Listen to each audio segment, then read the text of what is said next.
WhatsApp everyone, welcome to my new blog. আজকে আপনাদের আমি দেখাতে যাচ্ছি আমার একটি নতুন ব্লগ। সেটা হচ্ছে আমি ভ্যাকেশন আসছিলাম আমার বাড়িতে। সো আমার ভ্যাকেশন এখন শেষ হয়ে গেছে, তাই আমি আমার ভ্যাকেশন শেষ হওয়ার পর আমি চলে যাচ্ছি কাতারে। সো আমি কাতারে একটি জব করি একটা কোম্পানিতে, সো আমি সেখানের জন্য চলে যাচ্ছি। সো আমার পুরো ভ্রমণ যাত্রা আপনাদের আমি দেখাতে যাচ্ছি। সো আপনারা দেখতে দেখতে অবশ্যই কমেন্ট করে জানাবেন কেমন আমার ভ্রমণ যাত্রাটি। সো এটা হচ্ছে গাইস, দেখতে পাচ্ছেন এটা হচ্ছে পিঠা, ফুলপিঠা বলে আমাদের বাসায়, তো আমরা এটা ফুলপিঠা বলি। তো এটা বাড়িতে বানায়। আর এটা হচ্ছে আমি কিছু মাংস নিয়েছি শুকনো করে রান্না করে সেটা খাওয়ার জন্য। আর আপনারা যে দেখতে পাচ্ছেন এটা হচ্ছে লাড়ু, আমার একটি প্রিয় খাবার। সো আমার অনেক ভালো লাগে সেটা খেতে। সো এটা আমি সাথে করে নিয়েছি, তবে অনেকটি নিয়ে নিয়েছি, এটি অনেক দিন যায়। আর তারপরে আমি নিয়ে নিয়েছি আপনারা যে দেখতে পাচ্ছেন এটা হচ্ছে আচার, বড়ির আচার। তো এটা বাড়িতে বানিয়ে রেখেছে আমার জন্য, সো নিয়ে যাওয়ার জন্য। এটা অনেক দিন থাকে আর অনেক আমার ভালো লাগে এই আচারটা। সো আর দেখতে পাচ্ছেন আমার লাগেজের ভিতরে তো বেশি কিছু নেওয়া হয়নি, তবে এগুলি যেগুলি দেখতে পাচ্ছেন এগুলি আমি সাথে করে নিয়ে নিয়েছি মোটামুটি কিছু খাবার। এটা হচ্ছে জলপাইয়ের আচার। তো এটাও বাড়িতে বানাই, তো অনেক সুস্বাদু, অনেক প্রিয় একটি খাবার আমার। আর এটার মধ্যে আমি আরেকটু মাংস নিয়ে নিয়েছি রান্না করে, একদম শুকনো করে, যাতে নষ্ট নষ্ট না হয়। তারপরে দেখতে এগুলি আমি নিয়েছি সাথে করে। সো গাইজ, এখন আমি আমার ছোট্ট বাড়ি থেকে বেরিয়ে পড়লাম এবং গাড়িতে উঠে পড়লাম যাওয়ার জন্য। আমি এখন চলে যাব এয়ারপোর্টে, আমাদের ত্রিপুরার আগরতলা এয়ারপোর্টে। সো আমি এখন চলে আসলাম শেষমেশ আমাদের মহারাজা বীর বিক্রম এয়ারপোর্ট, এটার নাম। সো আমি এখন এয়ারপোর্টের ভিতরে ঢুকে পড়লাম। সো আমার ফ্লাইটটা হচ্ছে 8টা 10-এ, তো আমি 6টার সময় আমি ঢুকে পড়লাম এয়ারপোর্টে। সো অনেক চেকিংয়ের অনেক কিছু কাজ থাকে, সো এই জন্য আমি 2 ঘন্টা আগে ঢুকে পড়লাম। সো আমি এয়ারপোর্টে লাইনে দাঁড়িয়ে আছি আমার লাগেজ বুকিং দেওয়ার জন্য। সো এই দেখছেন আমি যে এতক্ষণ ছিলাম ফার্স্ট ফ্লোরে, আর এটা যে দেখছেন এখন এটা হচ্ছে সেকেন্ড ফ্লোর। সো দেখেন আমাদের এই আগরতলার মহারাজা বীর বিক্রম এয়ারপোর্টটা অনেক সুন্দর একটি এয়ারপোর্ট। এটা নতুন তৈরি করা হয়েছে, আগে অন্যটি ছিল। সো দেখেন এটা অনেক সুন্দর আমাদের যে এয়ারপোর্টটি এখন তৈরি করা হয়েছে। সো শেষমেশ আমাদের ফ্লাইট চলে এসছে, তো আমরা চলে যাচ্ছি।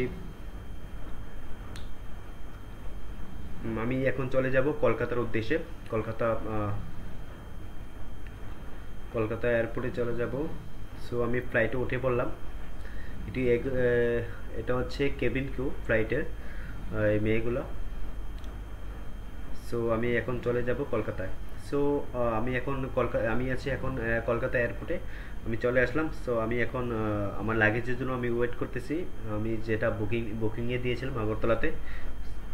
আর আমার লাগেজ চলে আসতেছে। সো লাগেজ আমি উঠিয়ে নিয়ে পড়বো। সো এটা হচ্ছে আমার লাগেজ। সো আমি লাগেজটা নিয়ে নিচ্ছি, তবে লাগেজটা অনেকটা ভারী, ওটাতে আমার সামান্য একটু কষ্ট হয়েছে। এটা হচ্ছে কলকাতা বিমানবন্দর, ইন্টারন্যাশনাল বিমানবন্দর।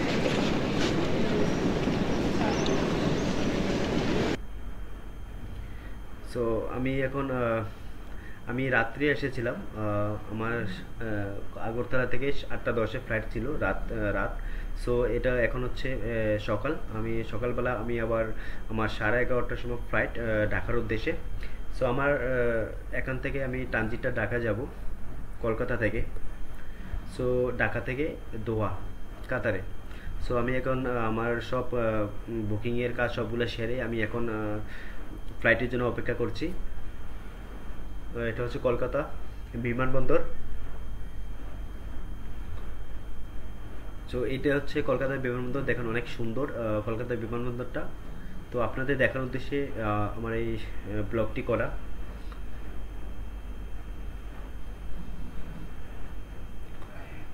আমার এই যে ফ্লাইটটি দেখছেন এটি হচ্ছে আমার ফ্লাইট। এটা হচ্ছে ইউএস বাংলা ফ্লাইটটির নাম। সো আমি এখন আমার ফ্লাইটে চলে যাচ্ছি আমি এখন ফ্লাইটে করে চলে যাব ঢাকা। ঢাকা আন্তর্জাতিক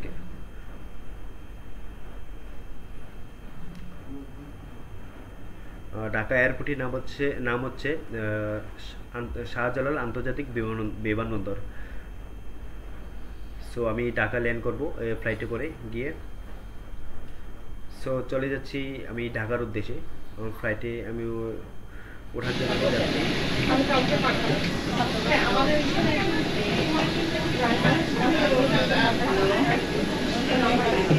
আমার বিমানটি দাঁড়িয়ে আছে।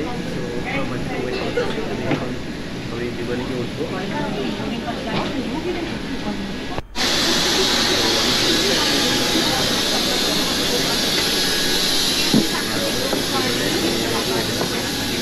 আপনারা দেখতে পাচ্ছেন আর বলছে যে আমারটা স্টপ করার জন্য আমার ক্যামেরাটি। সো আমি কি আর ক্যামেরা স্টপ করবো? তো আমি তো আপনাদের দেখানোর জন্য আমি অবশ্যই চালিয়ে রেখেছি কন্টিনিউ। সো আমার ফ্লাইটটি ছেড়ে দিয়েছে ঢাকার উদ্দেশ্যে। তো আমি এখন চলে যাচ্ছি ঢাকা।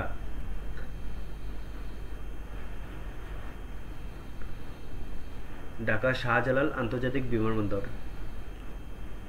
ঢাকা এয়ারপোর্টের নাম। সো আমি সেখানে চলে যাব।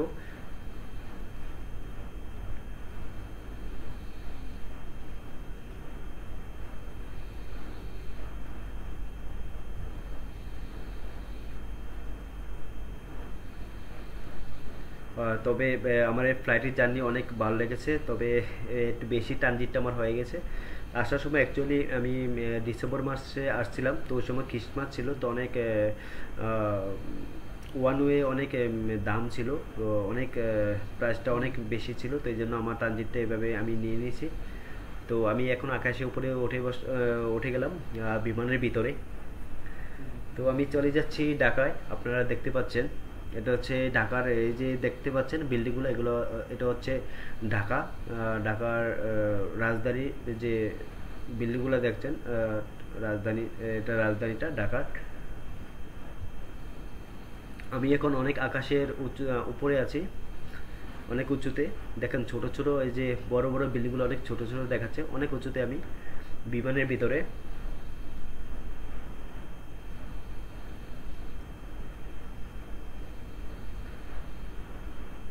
সো একটু পরে সো গাইস আমি এখন চলে আসলাম ঢাকায়। দেখেন আমার জন্য অবশ্যই বাস, আমরা সবার জন্য বাস দাঁড়িয়ে আছে।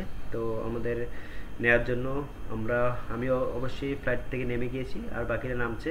তো আমি এখন আমার বাসে উঠে বসলাম। তবে এটা আমরা যারা ট্রানজিটে আছে তারা অবশ্যই আলাদা তাদের বাস দিয়েছে একটি। সো যারা ট্রানজিট, তো আমি এখন বাসে করে আমি একটা ফ্লাইট থেকে যারা ট্রানজিট তাদের একদম এয়ারপোর্টের ভিতরে একটা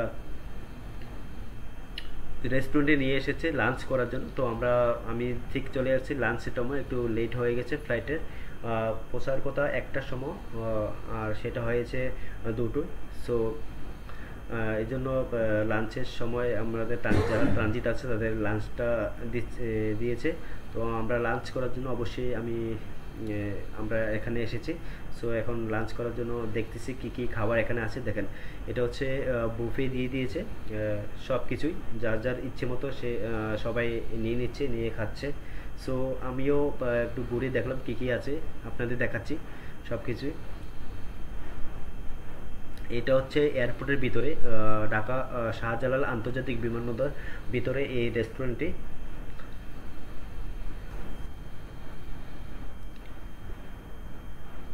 এটা হচ্ছে বন্ধুরা, এটা হচ্ছে স্যুপ এটা ভিতরে। সো আমি একটু পরে নিয়ে নিয়েছিলাম আমার খাবারটা। তো আপনাদের আমি দেখাচ্ছি ঘুরে ঘুরে সবগুলো কি কি আছে। আপনারা দেখতে পাচ্ছেন এখানে কি কি তারা রেখে দিয়েছে সবার জন্য। দেখেন তবে এই রেস্টুরেন্ট অনেক সুন্দর, আর খাবারগুলো অনেক মজা হয়েছে, অনেক টেস্ট। তো আমি খেয়েছিলাম, তো আপনাদের দেখাবো আমি কি কি নিয়েছি। আর সবচেয়ে বিশেষত্ব হচ্ছে এই রেস্টুরেন্টের এই যে ফটো ফ্রেমগুলো দেখছেন কত সুন্দর আর্ট করা, আর্টিস্ট আর্ট করেছে অনেক সুন্দর, আমার তো ভালো লেগেছে অনেক। দেখেন অনেক সুন্দর এই যে ফটো ফ্রেমগুলা। আর আমি এই খাবারটা নিয়ে নিয়েছি খাওয়ার জন্য। তো অবশ্যই একটু একটু করে সব কিছু নিয়ে নিয়েছি। আর শেষমেশ আমার ইউএস বাংলা, আমার ঢাকা থেকে আমার ফ্লাইটটি ছিল ইউএস বাংলা কাতারের উদ্দেশ্যে। তো অবশ্যই আমার ফ্লাইটটি ওয়েট করতেছে আমার জন্য। সো আমি এখন বাস থেকে নেমে চলে যাচ্ছি। তো আমার ফ্লাইটটি 7:30টায় আমার ফ্লাইটটা ছিল, এখন ঠিক 7:30 বাজে। তো আমি চলে যাচ্ছি, আমি ফ্লাইটে ওঠার জন্য উঠতেছি।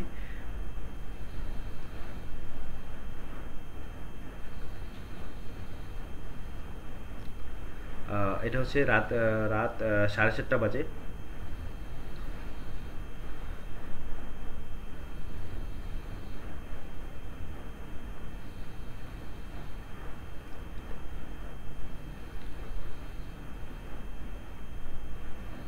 আমি যে ইউএস বাংলা, আমি কলকাতা থেকে যে ফ্লাইটে ছিলাম ওইটা থেকে এটা অনেক বড় এই ফ্লাইটটা। এটা ইন্টারন্যাশনাল, এই জন্য দূরের ফ্লাইট, এই জন্য অনেক বড়। তো আমি ফ্লাইটে শেষমেশ আমি বসার জন্য যাচ্ছি। এটা হচ্ছে আমার ফ্লাইট, আমি এটা করে আমি চলে যাব কাতারে, দোহা। উম,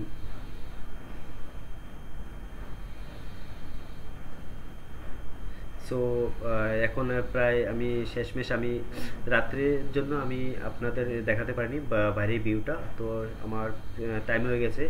তো আমি এখন পৌঁছে গেছি কাতারের টাইম 10:30। এটা হচ্ছে যে দেখতে পাচ্ছেন আমার প্লেনটা ল্যান্ড করতেছে কাতার এয়ারপোর্টে, দোহা। সো শেষমেশ আমি চলে দেখেন এই যে ভিউটা দেখছেন এটা আকাশের উপরে, এই যে লাইটগুলো দেখছেন আমার ফ্লাইট এখনো আকাশের উপরে আছে। তো এখনো ল্যান্ড করেনি, ল্যান্ড করতেছে।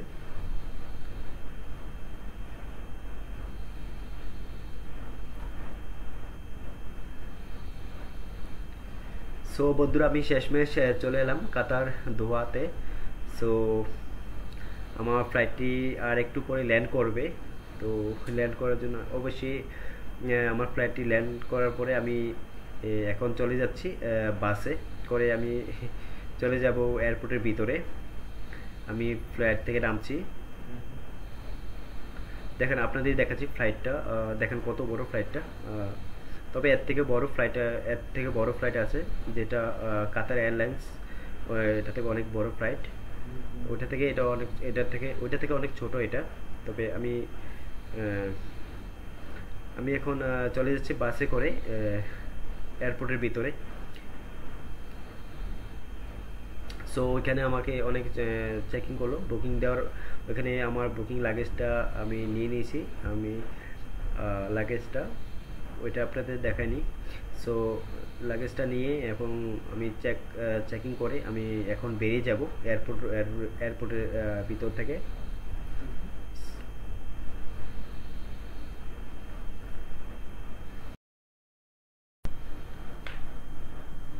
সো গাইস, এ হচ্ছে আমার ইন্ডিয়া টু কাতার পুরো আমার ভ্রমণ জার্নিটা।